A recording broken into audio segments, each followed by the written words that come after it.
Hi everyone, Heather here with astrologywithheather.com, and you are watching a very special free preview of my Mastering Uranus webinar. And so in this video, you're going to see roughly the first 30 minutes of the Mastering Uranus webinar, which is a full 4.5 hour long webinar that dives deep into Uranus as a planetary influence in your birth chart by transit, Uranus cycles, and much, much more. And so you can find more information about the full webinar and register at the link down in the description below.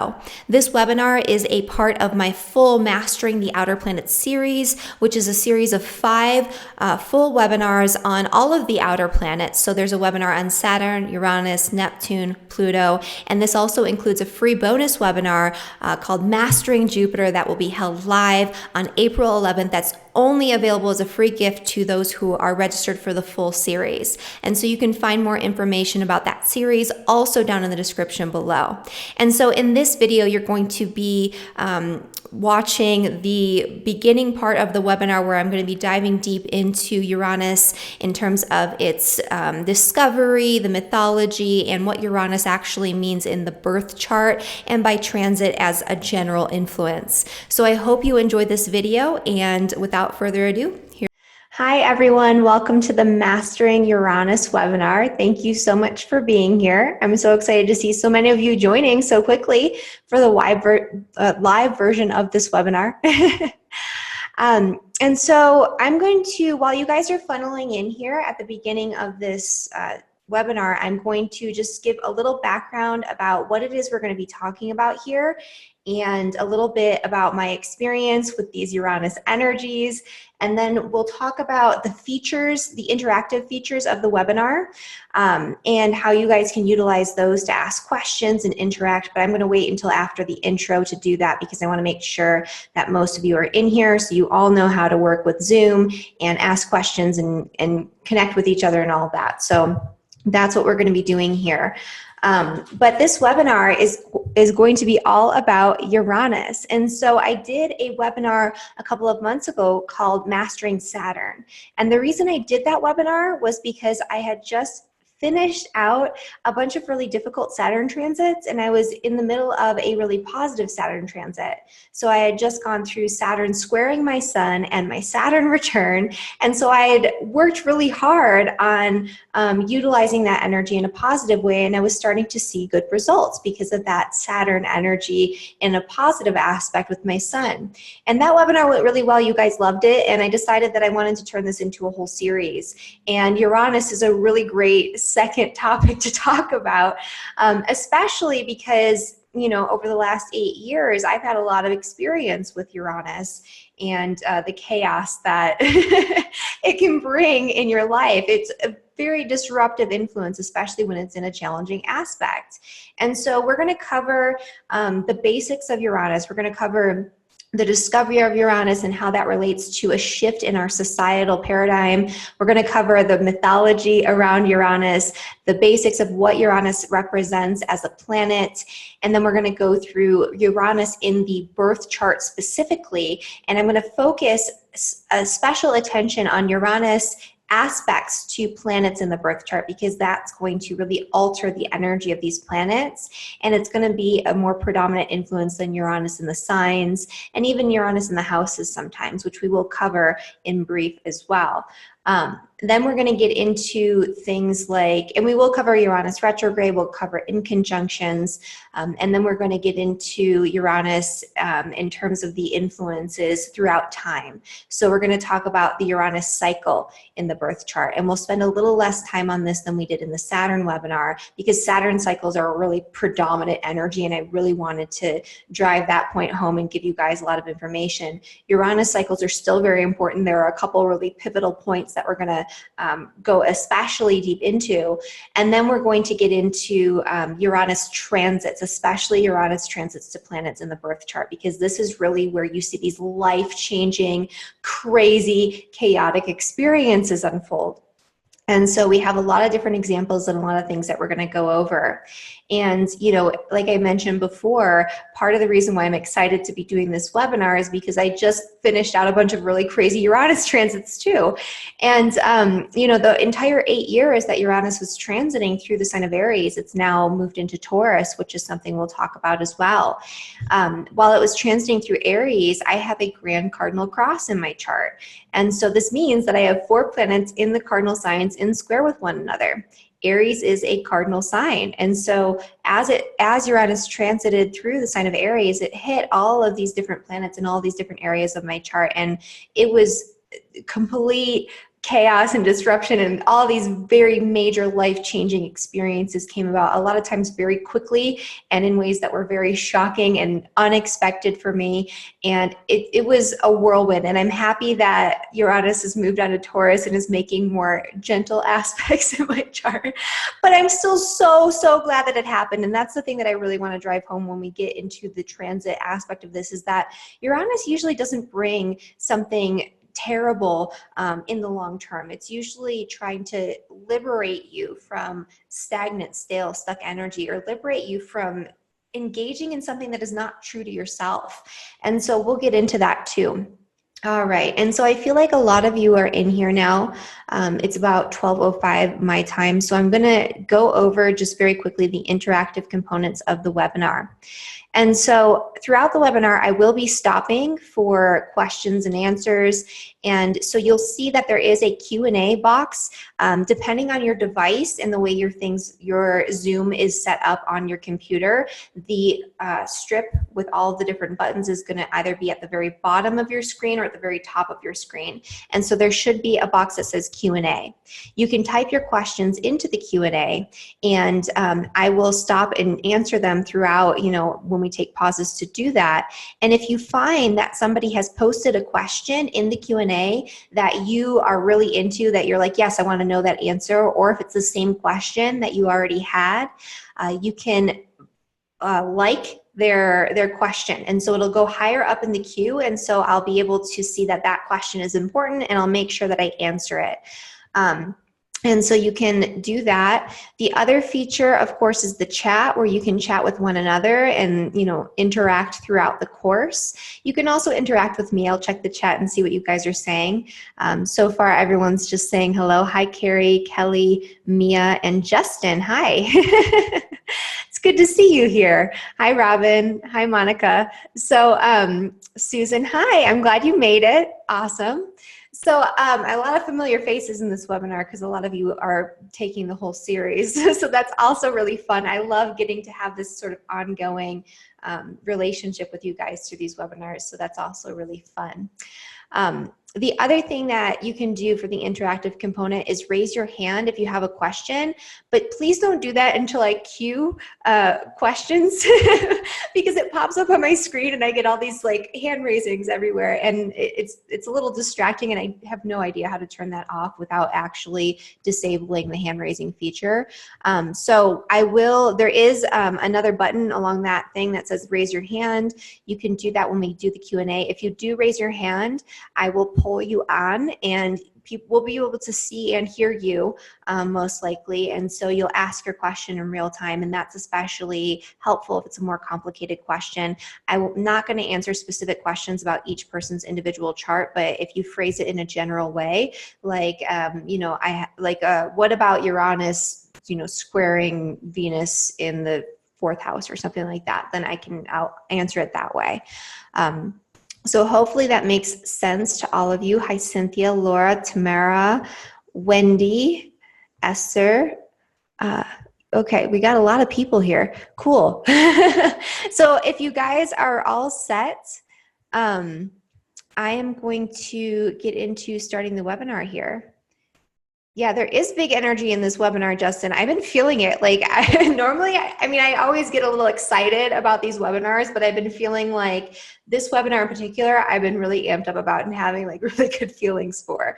So yeah, I do think there's big energy here.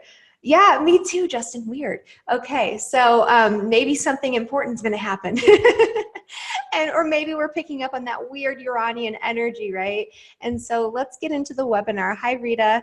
Hi, AJ. All right, I'm going to close the chat so it's not distracting me for a little bit, but I'll pop back in and see you guys in just a moment. How do I get rid of this? Okay, so let me just double check. Okay, I'm recording and I am going to share my screen because I have, as always, a PowerPoint presentation to keep me on track. And this presentation is actually available in the Google Drive folder for this course. I uploaded it this morning. I had a different version of it available last night, but I fixed a couple of errors when I went through and proofread again this morning. So there's an updated version, hopefully without any errors, that you have, so you can go back and refer back to it. One of the things I really like to do with these PowerPoint presentations is sometimes I do put a lot of information. I don't read off of the slides, but I do this because I want you to be able to go back and refer back to the PowerPoint presentation and that PDF file, so you don't have to go through and watch the whole webinar or sit there taking notes like diligently. If you just want to like go back and just, oh, what did she say about, you know, Uranus with Venus? What did she say about Uranus with Mars? It'll be there, so you don't have to like find it in the video, although I do recommend rewatching because we're going to cover a lot of information here. And this webinar is going to be 3 to 4 hours long. I'm going to try to keep it more toward the 3-hour mark, knowing that that'll probably make it end up about 4 hours because that's just typically what happens with my webinars. All right. And so we're going to start with the discovery of Uranus because this is relevant to the energy behind Uranus as a planet. And so Uranus is one of the newly discovered outer planets. In astrology, we have the traditional planets, the visible planets that you can see with the naked eye, that astrologers have been utilizing and really researching and refining their interpretations around for thousands of years. And so those planets are Sun, Moon, Mercury, Venus, Mars, Jupiter, and Saturn. Saturn is the last visible planet. It represents the boundary between the seen and the unseen realms. It's the last planet that gives form, right? That has a more physiological, concrete sort of expression. And so Uranus, when you move on to that planet, it starts to become more of a transpersonal influence where it's more generational, because Uranus transits each sign for about 8 years, and it takes 84 years to go through the entire cycle. And so it is a more generational influence. It is more of a psychological influence. It represents these rebellious urges, or these areas where we have to do things a little bit differently or express through our personality a little bit differently than the mainstream. And so we'll get into that as well. But this energy with Uranus, it wasn't discovered until 1871. And so because it's not a traditional planet that's been really well researched for thousands of years, it's only been researched since 1781, right, when it was first discovered. And so we know a little bit less about Uranus in terms of its astrological influence than we do with some of these outer planets. And but we do know more about Uranus than Neptune and Pluto because we've been working with it for a longer period of time. And one of the things that really manifests with the discovery of each of these outer planets, each new planet we discover, is a change in our society that relates to the energy of that planet. And that's something that's discussed by Dane Rudyard, who is a theosophist and an astrologer. And it's something that a lot of astrologers have picked up on, because when we have these discoveries with these new planets, these themes with these planets come up in our reality, and they change the entire structure of our society. They change the way we look at life. They change humanity in a big way. And so far we have Uranus, Neptune, and Pluto. There could be other planets discovered in the near future. I really believe that there are going to be a couple more planets discovered as well. And with each new discovery, the paradigm shifts. And so with the discovery of Uranus, this happened in March of 1781, or at the very least it was announced in March of 1781. And it was discovered by a man named William Herschel. He wanted to call the planet Georgium Sidus, the Georgian star. He wanted to name it after, King George III. But for a while, it was simply called Herschel. And so Uranus wasn't properly named Uranus until the mid-19th century. So it took a while for it to actually have a solid name that was adopted by everyone.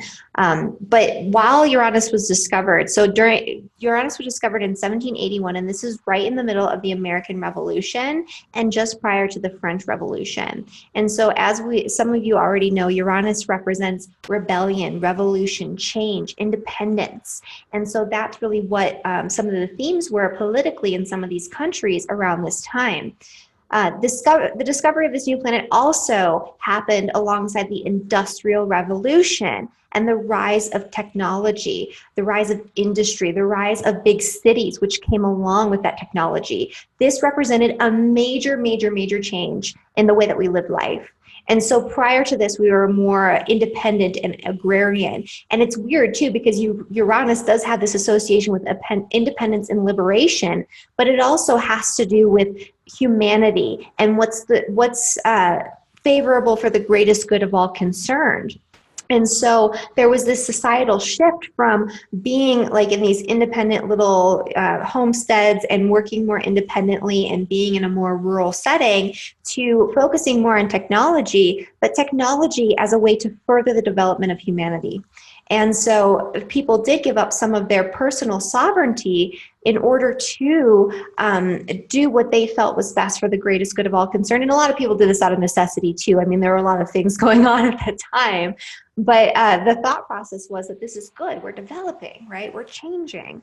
We're revolutionizing the way that we deal with the world, that we deal with the environment, that we live our lives. And so it did change things in a very impactful way that we're still seeing today. And Uranus does have a strong association with cities as a result of this energy. And so Uranus represents humanity, it represents connections with groups of people, it represents technology and the rise of technology and the way that we utilize it still today.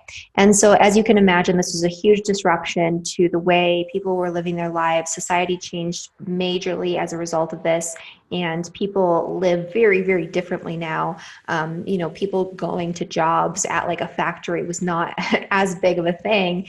It really wasn't even a thing until the Industrial Revolution. So people usually worked, you know, out of their homes. They had farms, they had little shops, things like that. And it became, you know, more industrial. And also this is what helped to connect pretty much, you know, the whole world in the way that it's connected now through industry. So all of these themes are things that you can think about as we talk about Uranus, because they are relevant even on a personal level to the energy. All right. And then Uranus in the mythology. So all of the planets are named after gods and goddesses in Greek mythology. And so Uranus was the sky god, the god of the sky, the god of the heavens. Uranus already ruled astronomy and astrology. And so that is where we get this correlation with Uranus and astrology, astronomy, and science also, because it has to do with technology and things like that as well.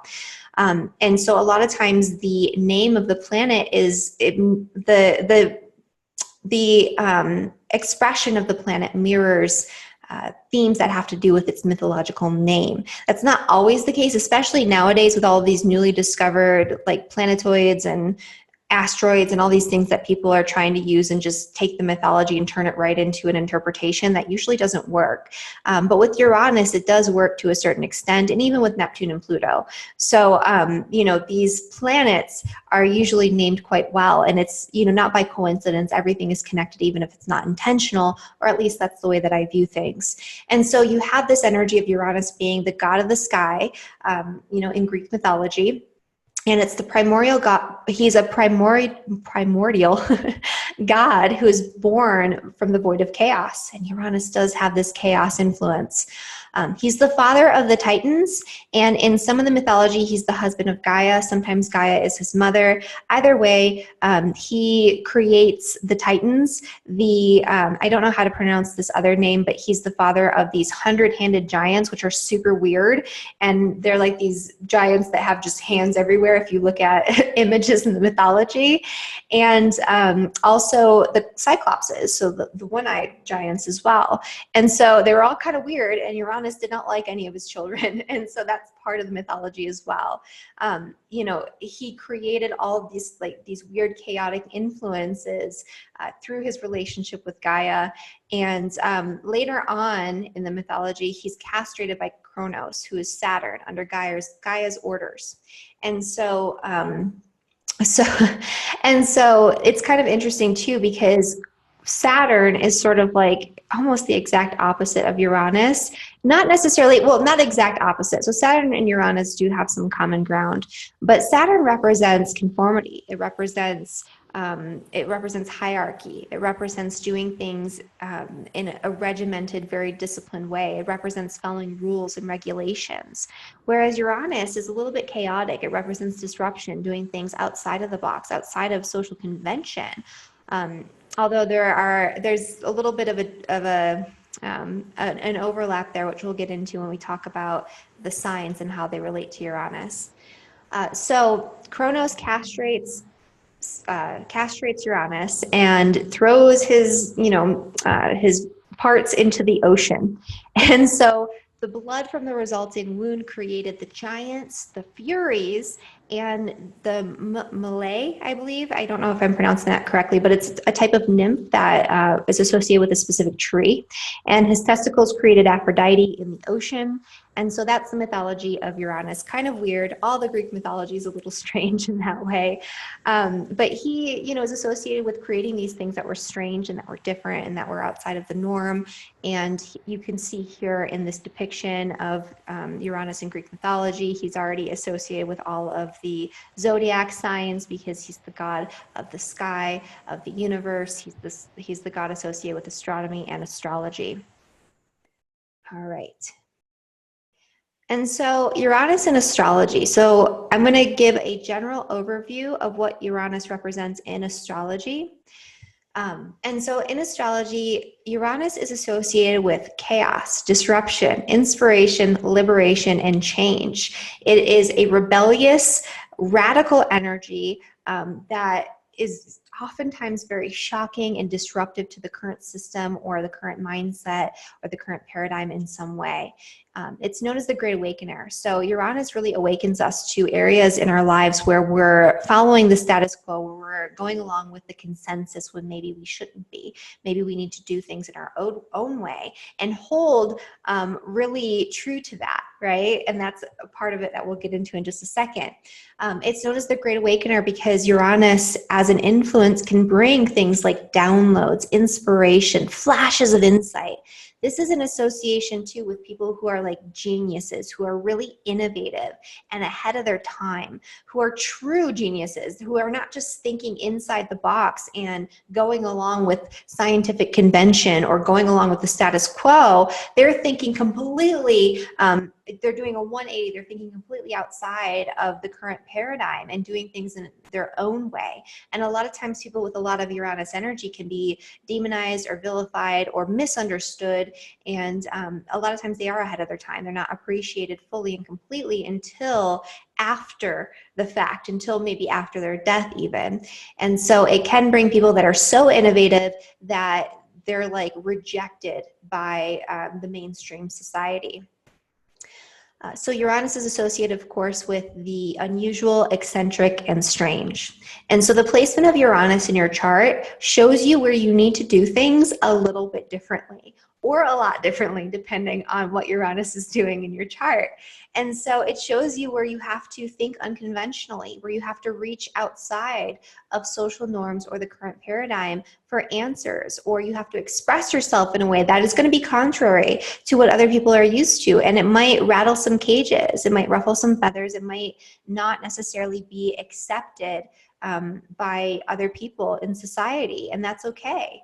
You have to do things in your own way. And usually when you embrace your Uranus energy, you'll find that there are a lot of people who are open and who will accept you for who you are. You'll find your own little fringe group that, has a similar mindset and that really helps you to facilitate greater liberation and greater independence through these connections with people. And so that's another really great thing that Uranus will bring. It is, again, ruled by, or it does rule astrology and astronomy. Innovators, inventors, true scientific minds usually have a very strong Uranus energy. And children who have strong Uranus energies are usually very brilliant, but they usually tend to be disruptive in their classroom. They tend to be maybe not as well received by the authority figures and the adults in their lives because they can be a little chaotic and all over the place, but they're usually highly intelligent as well. And so you'll see that even at a young age with children who have very strong Uranus. It delivers quick and surprising and sometimes shocking results. So the area where Uranus sits in your chart is a place where when it's activated by transit, you can expect the unexpected. And I know that's kind of a cop-out, expect the unexpected, but that's truly what it is. A lot of times, even as an astrologer, I'll look at my chart and I'll see, okay, I have a Uranus transit coming up. It's affecting my moon. I know that it's going to change something with these specific themes. I'll think that I know exactly how it's going to happen. And then that transit will come exact. And yes, all of those themes will be present, but it'll come it'll come about in a way that is so just outside of my current frame of mind that I wouldn't have even thought of it. And so that Uranus energy is usually surprising at its best and shocking and disruptive and chaotic at its worst. But even when it's shocking and disruptive and chaotic like that, the end results are usually positive because what Uranus is striving to do is to break us from bondage. It's to break us from the shackles that we've created for ourselves in our own lives, the shackles that are created for us from society, anything that's caging us up and keeping us from expressing ourselves fully and completely. That's what Uranus is intending to break us away from. It also rules electricity, and it rules the functioning of the electrical circuitry of the body. And so Uranus rules things like neurotransmitters, which are like electrical impulses in the brain. It rules the communication between nerves. It rules all of the entire electrical system of the body, and even the body's electromagnetic field, which we now know through modern science exists. And so people who have certain Uranus placements can be more prone to disruptions in this electrical circuitry and in these fields within the body. And so examples of this would be sometimes people who have Uranus with Mercury in really challenging aspects are prone to things like seizures. That does not mean that if you have Uranus with Mercury, you're going to have seizures. So I don't want you to think that. There are a lot of different considerations that go into looking at things like this in medical astrology, but that's just one example of a potential. Uranus with Mars can cause things like muscle spasms, right? And so the electrical, it's a sort of a spasmodic energy. It's very disruptive, but it also has this association with electricity and those electrical impulses in the body. And so it can disrupt that energy. And also, it can be innovative, creative, and prevent stagnation, but it can also be chaos and revolution for revolution's sake, depending on the way that it's placed in your chart. And so some Uranus placements are going to be a little bit more gentle, and they can be innovative and creative and inspired in a really positive way that's really well received. And some people might just want to shake things up and cause chaos because they enjoy it. And so you'll find that as well with certain Uranus placements. And so in the right context, it can be an ally. In the wrong context, it can be destructive for destruction's sake. And so it really depends on how you're using this energy. And so you have to be very careful with Uranus. If you know you have strong Uranus energy, you're prone to doing things that are disruptive that might hurt even you in the process of causing these disruptions. If you have more positive Uranus energy, you might be disruptive in a more gentle way, and it usually works out for you. So you have to understand your Uranus placement first and how to utilize that energy. And so that's what we're going to get into here. Thank you guys so much for watching this video. And if you like this video, please be sure to like it, subscribe to my channel, and share it with some friends if you feel like it could be beneficial to them in some way.